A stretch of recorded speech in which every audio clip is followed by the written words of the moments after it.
सागर जिले में बोनी के समय विशेष रूप से डीएपी का उपयोग किसान बंधुओं के द्वारा किया जाता है और पर्याप्त मात्रा में डीएपी जिले में उपलब्ध है और किसानों को वितरण की जा चुकी है। जो हम लोग रबी सीजन का जो अनुमानित खाद की मांग है वह लगभग 30,000 मीट्रिक टन डीएपी की मांग है, जिसमें से कि और जिसमें लगभग 22,000 मीट्रिक टन की पूर्ति अभी तक जिले में की जा चुकी है।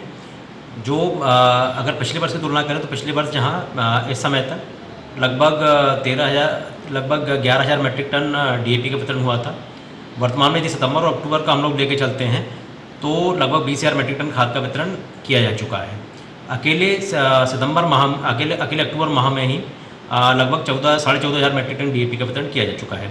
यूरिया की स्थिति की यदि बात करते हैं तो यूरिया की लगभग यूरिया की आवश्यकता चूँकि पूरे सीज़न में होती है और यूरिया की डिमांड पूरे ज़िले की रबी सीजन की लगभग 40,000 मीट्रिक टन इस बार की अनुमानित की गई है, जिसमें से लगभग 20,000 मीट्रिक टन की पूर्ति की जा चुकी है और किसानों को लगभग 17,000 मीट्रिक टन वितरण किया जा चुका है।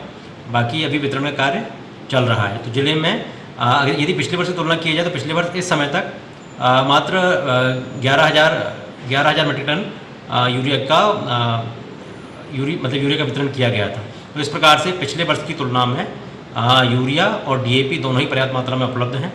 किसानों में इस बार चूँकि बारिश अच्छी हुई है इसलिए रकबा बोनी का बड़ा है और इस कारण से किसानों की मांग भी ज़्यादा थी और उस दर से आपूर्ति भी शासन के द्वारा प्रदाय की गई। सर, कितना खाद और बाकी रहेगा जो सागर जिले को मिल रहा है? देखिए, ये अब जो बेसल डोज का जो खाद था जो कि उपज के समय मिलता है वह लगभग पूर्ति उसकी हो चुकी है, उससे ज़्यादा प्राप्त हो चुका है जैसा मैंने आपको पहले बताया। अभी ये जो यूरिया है तो यूरिया की मांग चूँकि यूरिया सिंचाई के समय किसानों के द्वारा उपयोग किया जाता है तो उसकी मांग जैसे जैसे आती जा रही है वैसे शासन के द्वारा पूर्ति भी की जा रही है और कृषक बंधुओं को उपलब्ध कराया जा रहा है। कहीं कहीं लाइन लगने की भी स्थिति थी, किसान लाइन में लगे थे, अब क्या स्थिति है? शुरुआत में देखिए चूँकि रेगुलर किसानों की संख्या थोड़ी सी कम है इस ज़िले में, इस कारण से सोसाइटी से नकद विक्रय जब नहीं हो पा रहा था उस समय तक लाइनों की स्थिति डबल लॉक में थी, लेकिन किसानों को खाद प्राप्त हो रहा था। और अभी माननीय मुख्यमंत्री जी के निर्देश के उपरांत एफओआर में कई सारी जगहों पर खाद भेजा गया है। पहले ज़िले में जहाँ लगभग 14 सेंटर से खाद का वितरण किया जा रहा था मल्टीपल मशीन्स का उपयोग करके, अभी लगभग 40 से 45 सेंटर से भी वितरण किया जा रहा है और सभी जगह 3 से 5 मशीनें उपयोग की जा रही हैं जिससे कि किसान बंधुओं को लाइन में ना लगना पड़े, कम परेशान होना पड़े और परेशानी उनको कम से कम हो।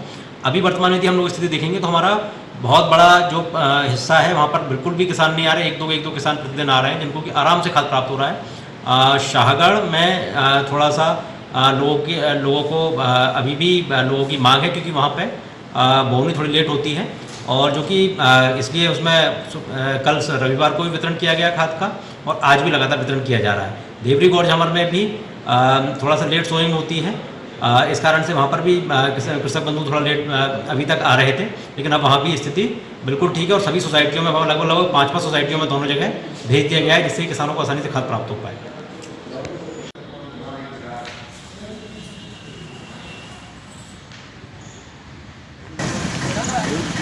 हेलो, हाँ ले लो।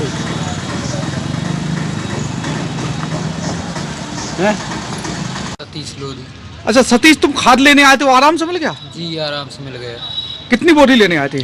हम 13 मिल गया खाद? जी। कोई दिक्कत तो नहीं आई? नहीं, कोई दिक्कत नहीं, कोई लेन नहीं, अधिकारी पीछे बैठे हैं।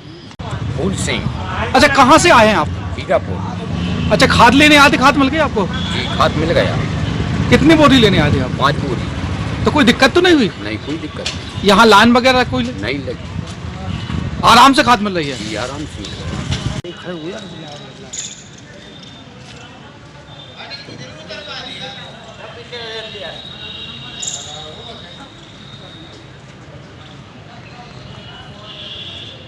अच्छा तिवारी जी, कहाँ से आए हैं आप?